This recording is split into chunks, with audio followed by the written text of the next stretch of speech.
What do you think about the digital revolution that we've seen so far? Where is it going, and how might it interact with other forms of technological revolution in science, such as biotechnology?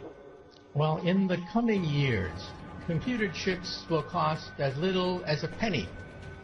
That's cheaper than garbage, cheaper than scrap paper. So computer chips will be everywhere and nowhere, including our contact lenses. So when we put on our contact lenses and blink, we will go online. And who were the first people to buy internet contact lenses? College students taking final examinations. This means that my students will blink, and they will not have to memorize all the things I've been talking about. This is going to revolutionize education, because we cannot force students to memorize things that they can simply blink and get. And then if you feel sick, you will blink and see RoboDoc. RoboDoc is artificially intelligent, talks to you in plain English or Russian or whatever, speaks any language, accesses the entire internet for sound medical advice, almost for free. This is going to revolutionize the medical establishment. We'll still have doctors, but doctors will use RoboDoc as an aid. And if you're in a car accident in a foreign country, you don't speak the language, you'll talk to your wristwatch and talk to RoboLawyer. RoboLawyer understands the law in any country, in any language. In fact, I personally believe that artificial intelligence, the robotics industry, will eventually become bigger than the automobile industry of today, because your automobile will become a robot. You will talk to it. You will argue with it. You'll have discussions with your car about the best route to take. And when you want to park the car, you simply tell your car, park yourself, and the car parks itself. This is going to revolutionize urban economics when you don't have to worry about parking anymore.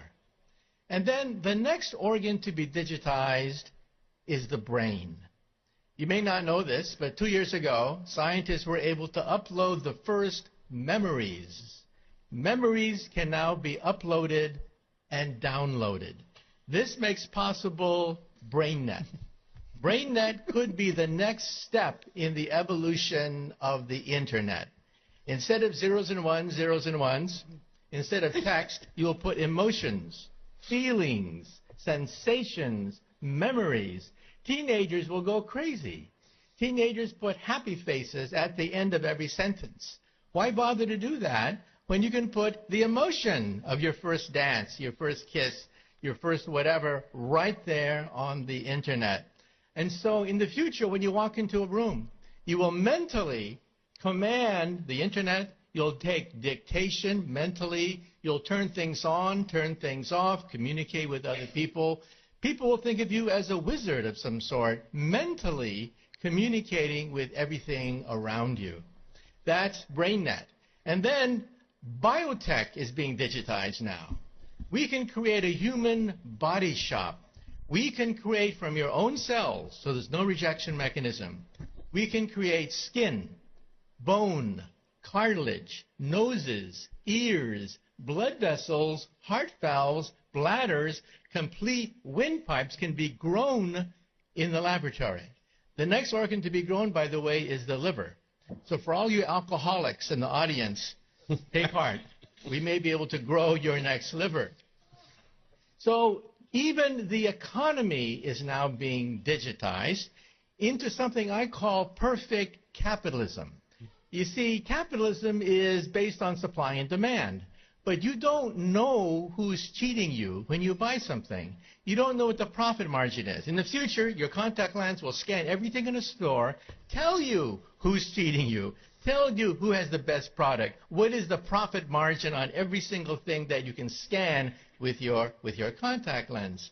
And so capitalism becomes perfect supply and demand.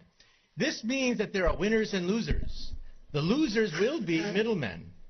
Because why did Amazon become so big? Why did Airbnb, why did Uber become so quickly so large? Because they digitized the middlemen.